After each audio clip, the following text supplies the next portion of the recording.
Hi everyone, I'm Tarika and today I'm going to be making prawn burgers. Have you guys ever tried them at home? Like ever tried making them?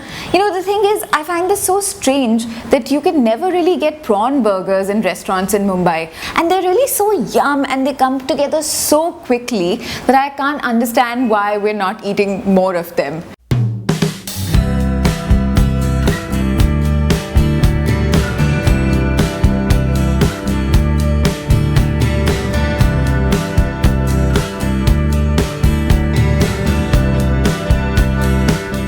This is all going to come together in the bowl of a food processor. That's just how easy it is. This is my kind of cooking. It's quick, easy to clean up, and doesn't require any special skills.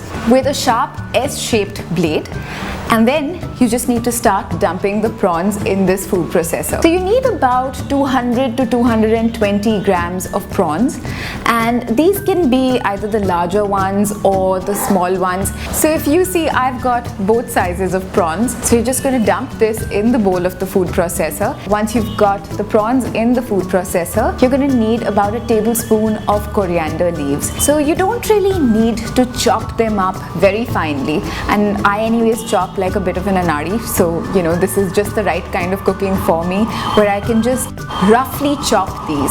No fine chopping or anything like that. Dump them in the food processor. I like that I'm saying dump a lot because it's just like putting everything together in the bowl of the food processor, and it just is push push push. With that in, the next thing you need are some spring onions. So I've just kind of snipped them up. The food processor will really do most of the work of kind of chopping it up even more finely. So the next thing that we're going to add is what's going to make this burger literally sing with flavors. It's just going to make all the difference, is some lemon zest. Now we need a tiny little lemon, not a very large one, but it's just going to make such a load of difference to the flavors of this burger. So when you're getting the zest out of the lemon, just make sure that you don't get that white part of the lemon. That's just going to make it very karwa, very bitter. Now I like my burgers spicy, so I add about a quarter of a teaspoon of chili flakes. If you like it a little bit more spicy, you can add more chili flakes. Of course, you can add chopped up green chilies as well. You can leave the seeds in or take the seeds out. It just kind of depends on how spicy you like the burger or how spicy you like your food. So just play around. One small clove of garlic that's also been chopped up finely, and only a pinch of salt.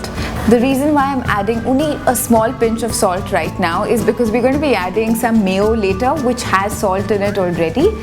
So now with all of that in the food processor, you need to shut the lid tightly and use it on the pulse mode.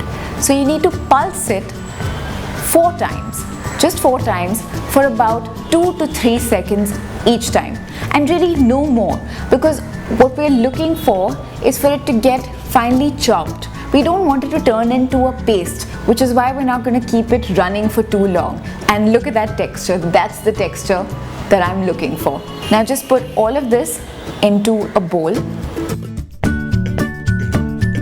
So with all of that in the bowl, I'm going to add about 2 tablespoons of breadcrumbs and about half a tablespoon of mayo. This is going to help us bind these burgers. So now you're just going to mix it all together very gently. You don't want to overmix it, just like you wouldn't overmix a cake batter. Fold all of these ingredients together so that the breadcrumbs and the mayo are nicely mixed together with what we had chopped up in the food processor. So at this point, you want to divide this mixture into 2 equal parts. 2 equal parts, we want 2 equal burgers, right? I don't want to be partial or impartial to anyone. So you divide this into 2 and shape each one of these into a round burger patty. So you want to like flatten it out slightly and make sure that the edges are not sticking out. Once you've done that, you need to put them on a plate and leave it in your refrigerator to chill for half an hour.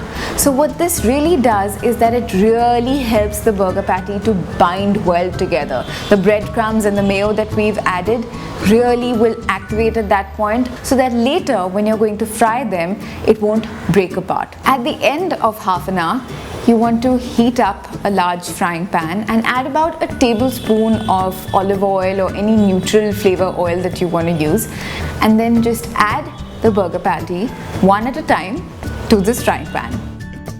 Now you want to let these cook for about 3 to 4 minutes on each side. What we're looking for is a nice golden brown color. So just wait for that. Once it's done on one side, just flip it over so that it cooks evenly on the other side as well.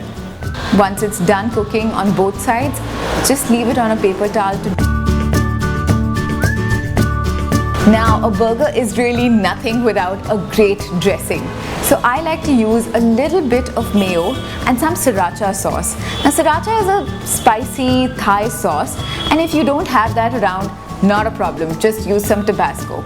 So take about a tablespoon of mayo, add a good few dashes of either Sriracha or Tabasco, depending on how spicy you like this, which for me is through the roof. So just get that in there, stir it in, and look at that color. I love that color. I've got whole wheat burger buns here. So you want to split these in half and use this lovely dressing, spread it out on both sides of the burger buns, on the inner sides. Now I really like to add some sort of green to these burgers. So either some arugula or rocket leaves or some baby spinach. You know, that's the beauty of these burgers. When you try them, you'll know that they don't really need too much. And because dairy is just all wrong in a prawn burger, you don't need any cheese. So leave out the tomatoes, you don't need any cucumber, you don't need anything else. On the bottom half where you've spread the dressing, you want to add the arugula leaves and then top it up with the other half of the burger. And once you've had a bite of this, I'm telling you, this is going to be your go-to recipe. This is the sort of thing that you can probably make in the morning if you're heading to work, leave it in your refrigerator and come back home at night and just fry this off. You'll be making it pretty often. I only discovered this recipe a few months ago when I came up with a Thai style version of this, and I'll put a link to it in the box below so that you can see that recipe as well, which is up on my blog. So if you like this recipe and this video, subscribe to my channel, and of course please give this video a thumbs up, hit the like button, share it with your friends, and keep coming back here for more such recipes. See ya!